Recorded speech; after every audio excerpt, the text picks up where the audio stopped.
Croeso i gynlluniau bwyd FFIT Cymru. Sioned Quirke ydw i, dietegydd y gyfres, a dwi am esbonio sut i ddefnyddio y cynlluniau. Ar ôl i chi ddewis arweinydd, fydd yna tabs ar y sgrin.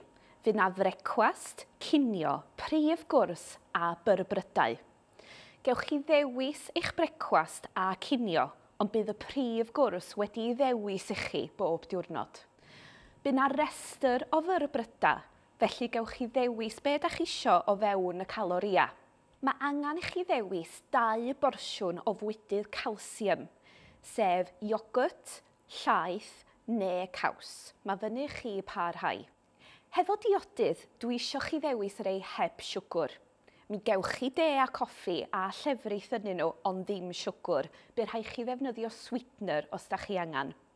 Dwi isio chi anelu at 2 litr o hylif y diwrnod. Os oes na fwydydd neu prydau da chi ddim yn hoffi ar y cynlluniau, triwch nhw. Mae gymaint o bobl yn meddwl bod nhw ddim yn hoffi bwydydd es pan oedden nhw'n blant, a pan maen nhw'n trio nhw eto, maen nhw yn ei hoffi.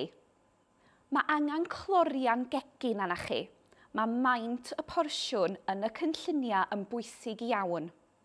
Un o'r tips gorau sydd gen i chi ydy baratoi. Fydd yna restr siopa ar y wefan bob wsos i chi, ond cofiwch ychwanegu y cynhwysion brecwast, cinio a byrbrydau. Mwynhewch a pob lwc.